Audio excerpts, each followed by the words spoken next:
ಸರ್ಕಾರದ ವಿರುದ್ಧ ಅಸೆಂಬ್ಲಿಯಲ್ಲಿ ಕೂಡ ಧ್ವನಿ ಎತ್ತಾ ಇದ್ದಾರೆ. ಸರ್ ಈ ಕಡೆ ಅಹೋರಾತ್ರಿ ಧರಣಿ ಮಾಡ್ತಕ್ಕಂಥದ್ದು ತೀರ್ಮಾನ ಆಗುತ್ತೆ. ಸದನದಲ್ಲಿ ಕೂಡ ಇಡೀ ಕರ್ನಾಟಕದಲ್ಲಿ ಎಲ್ಲ ಜಿಲ್ಲಾ ಕೇಂದ್ರಗಳಲ್ಲಿ ಜಿಲ್ಲಾಧಿಕಾರಿಗಳ ಕಚೇರಿಯ ಮುಂಭಾಗದಲ್ಲಿ ಏಕಕಾಲಕ್ಕೆ ನಿನ್ನೆ ಚಾಲನೆ ಕೊಟ್ಟಿರ್ತಕ್ಕಂಥದ್ದಾಗಿದೆ. ಇಡೀ ಜಿಲ್ಲೆಯಿಂದ ಎಲ್ಲ ವಿಧಾನಸಭಾ ಕ್ಷೇತ್ರಗಳಿಂದ ನೂರಾರು ಸಾವಿರಾರು ನಮ್ಮ BJPಯ ಮುಖಂಡರು ನಿನ್ನೆ ಹೋರಾಟ ಮಾಡಿದ್ದಾರೆ. ಇವತ್ತು ಕೂಡ ಇವತ್ತಿನಿಂದ ದಿನಕ್ಕೆ ಒಂದು ವಿಧಾನಸಭಾ ಕ್ಷೇತ್ರದಿಂದ ನಮ್ಮ ಕಾರ್ಯಕರ್ತರು ಬಂದು ಧರಣಿ ಮಾಡ್ತಕ್ಕಂಥದ್ದು ಮಾಡ್ತಾಯಿದ್ದೀವಿ. ನೂರಾರು ಸಂಖ್ಯೆಯಲ್ಲಿ ಇವತ್ತು ನಮ್ಮ BJP ಮುಖಂಡರು ಕೂಡ ಆಕ್ರೋಶವನ್ನು ವ್ಯಕ್ತಪಡಿಸ್ತಾ ಇದ್ದಾರೆ. ಭ್ರಷ್ಟ ಸರ್ಕಾರ, ಕಾಂಗ್ರೆಸ್ ಸರ್ಕಾರ ಅಂತಕ್ಕಂಥದ್ದು ರುಜುವಾತು ಆಗಿದೆ. ಯಾಕಂತ ಹೇಳಿದ್ರೆ 3 ವರ್ಷ ಸರ್ಕಾರ ಆಗಿದೆ. ಈ ಒಂದು ವರ್ಷದ ಹಿಂದೆ ಕುರ್ಚಿ ಕಿತ್ತಾಟ ನಡೀತಾ ಇರ್ತಕ್ಕಂಥದ್ದು. ಈ ಕುರ್ಚಿ ತಗೊಂಡಾದ್ಮೇಲೆ DK ಶಿವಕುಮಾರ್ ಅವರು ಹೈಕಮಾಂಡ್ಗೆ ಮಣಿದಿದ್ದಾರೋ ಹೆಂಗೋ ಗೊತ್ತಿಲ್ಲ, ಲೆಕ್ಕಾಚಾರ ಏನೂ ಗೊತ್ತಿಲ್ಲ. ಭ್ರಷ್ಟ ಶಾಸಕರು ಸಚಿವರಾಗಿರ್ತಕ್ಕಂಥ ನಾಗೇಂದ್ರ ಅವರನ್ನು ಈಗಾಗಲೇ ಸಿದ್ದರಾಮಯ್ಯದು ಅವರ ಅವಧಿಯಲ್ಲಿ ರಾಜೀನಾಮೆಯನ್ನು ಪಡ್ಕೊಂಡಿದ್ರು. ಆದರೆ ಇವತ್ತು ಹೊಸ ಮಂತ್ರಿಮಂಡಲ ಏನು ಆಯಿತು, ಅದರಲ್ಲಿ ಭ್ರಷ್ಟ ಮಂತ್ರಿಯಾಗಿ ಇವತ್ತೇನು ಮತ್ತೆ ಪ್ರಮಾಣದಿಂದ ಸ್ವೀಕರಣೆ ಮಾಡಿರ್ತಕ್ಕಂಥದ್ದು ದುರಂತ. ಭ್ರಷ್ಟ ಅಂತ ತೀರ್ಮಾನ ಆದಮೇಲೆ ಒಂದು 187 ಕೋಟ್ಯಾಂತರ ರೂಪಾಯಿ ಹಗರಣ ಮಾಡಿರ್ತಕ್ಕಂಥವನ್ನು ಮತ್ತೆ ತೊಗೊಂಡಿದ್ದಾರೆ ಅಂತ ಹೇಳಿದ್ರೆ ಇವು ಸರ್ಕಾರ ಎಷ್ಟು ಮಟ್ಟಿಗೆ ನಡೆಸ್ತಾ ಇರ್ತಕ್ಕಂಥದ್ದು ಇವತ್ತಾಗಿದೆ. ಇದೆಲ್ಲ ಪೂರ್ತಿ 1.5 ವರ್ಷದಲ್ಲಿ ಎಕ್ಸ್ಪೈರಿ ಡೇಟು ಫಿಕ್ಸ್ ಆಗಿದೆ ಕಾಂಗ್ರೆಸ್ಗೆ.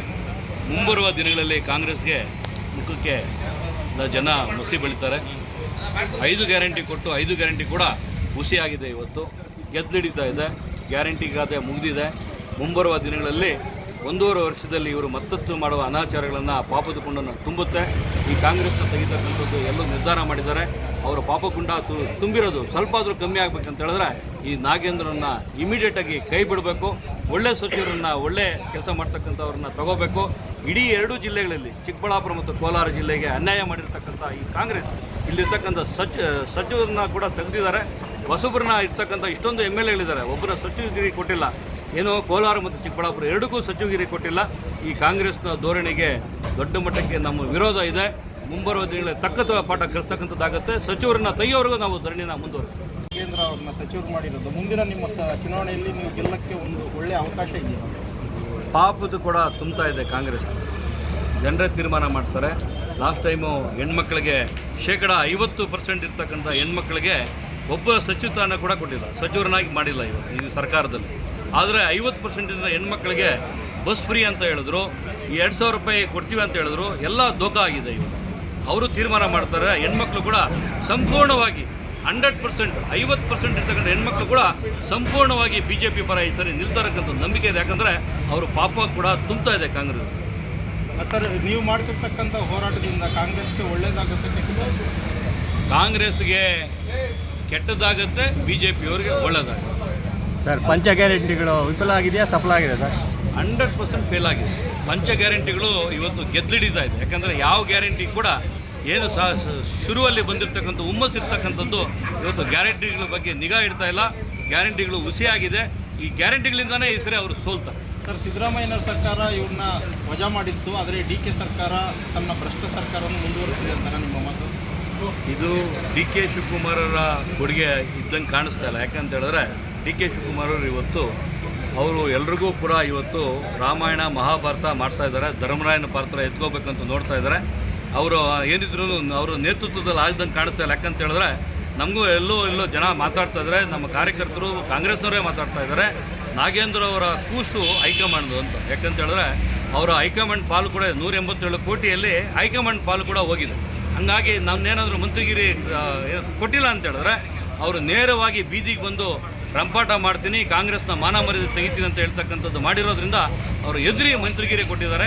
ಇದು ಹೈಕಮಾಂಡ್ನ ಕೂಸು ನಾಗೇಂದ್ರ. DK ಶಿವಕುಮಾರ್ ಅವರ ಪಾತ್ರ ಏನು ಇಲ್ಲ ಅಂತಕ್ಕಂಥದ್ದು ಮೇಲ್ನೋಟಕ್ಕೆ ಇವತ್ತು ಎಲ್ಲ ಸಾಕಷ್ಟು ಮುಖಂಡರು ಮಾತಾಡ್ತಾ ಇದ್ದಾರೆ. ಮುಂದಿನ ದಿನಗಳಲ್ಲಿ ಅವರೇನು ರಾಜೀನಾಮೆ ಕೊಡಲಿಲ್ಲ ಅಂದರೆ ಮುಂದೆ ಏನು ಯಾವ ರೀತಿ ತೀವ್ರವಾಗಿ ನಮ್ಮ ಹೋರಾಟ ಇರುತ್ತೆ. ಅವರು ರಾಜೀನಾಮೆ ಕೊಡುವವರೆಗೂ ನಮ್ಮ ಹೋರಾಟ ಇರುತ್ತೆ. ಸದನದಲ್ಲಿ ಅಹೋರಾತ್ರಿ ಧರಣಿ ಮಾಡ್ತಕ್ಕಂಥದ್ದು ನಿರ್ಧಾರ ಮಾಡ್ತಾರೆ. ಹಂಗಾಗಿ ಸದನದಲ್ಲೂ ಅಹೋರಾತ್ರಿ ಆಗುತ್ತೆ. ಈ ಜಿಲ್ಲಾ ಕಚೇರಿಗಳ ಎಲ್ಲ ಜಿಲ್ಲಾ ಕಚೇರಿಗಳ ಮುಂದೆ ಕೂಡ ಅಹೋರಾತ್ರಿ ಧರಣಿ ಹೋರಾಟ ಆಗುತ್ತೆ. ಸರ್, ಈಗಾಗಲೇ ನಮ್ಮ ಜಿಲ್ಲೆಯಲ್ಲಿ ಬರ ಆವರಿಸಿದೆ. ಬರ ಆವರಿಸಿದಿಂದ ವಿರೋಧ ಮಾಡ್ತಾರೆ. ಈ ಜಿಲ್ಲೆಗಳಿಗೆ ಬರ ಪರಿಹಾರ ಏನಾದರೂ ಹೆಚ್ಚಿನದಾಗಿ ಅನುದಾನ ಈಗಾಗಲೇ ನಮ್ಮ ವಿರೋಧ ಪಕ್ಷ ನಾಯಕರು ಅವರು ರಾಜ್ಯದ ನಮ್ಮ ಅಧ್ಯಕ್ಷರಾಗಿರ್ತಕ್ಕಂಥವ್ರು ಈಗಾಗಲೇ ಅವ್ರ ಹತ್ರ ನಾವು ಚರ್ಚೆ ಮಾಡಿದ್ದೀವಿ. ಅದನ್ನು ಕೂಡ ಈ ರಾಜ್ಯ ಸರ್ಕಾರದ ಎತ್ಕೊಳ್ಳಿಲ್ಲ ಅಂತ ಹೇಳಿದ್ರೆ ನಮ್ಮ ರಾಷ್ಟ್ರದ ನಾಯಕರುಗಳ ಹತ್ರ ಮಾತಾಡಿ ಮಾಡ್ತಕ್ಕಂಥ ಕೆಲಸ ಮಾಡ್ತೀವಿ. ಬೇಡದೇ ಇರ್ತಕ್ಕಂಥ ವಿಷಯಗಳನ್ನ ಚರ್ಚೆ ಮಾಡಿ ಕಾಲಹರಣ ಮಾಡ್ತೀವಿ. ರೈತರ ಪರವಾಗಿ ಧ್ವನಿ ಎತ್ತಾ ಇಲ್ಲ ಅನ್ನೋದು ರೈತರ ಆಕ್ರೋಶ. ಏನು ಹೇಳ್ತೀರಾ?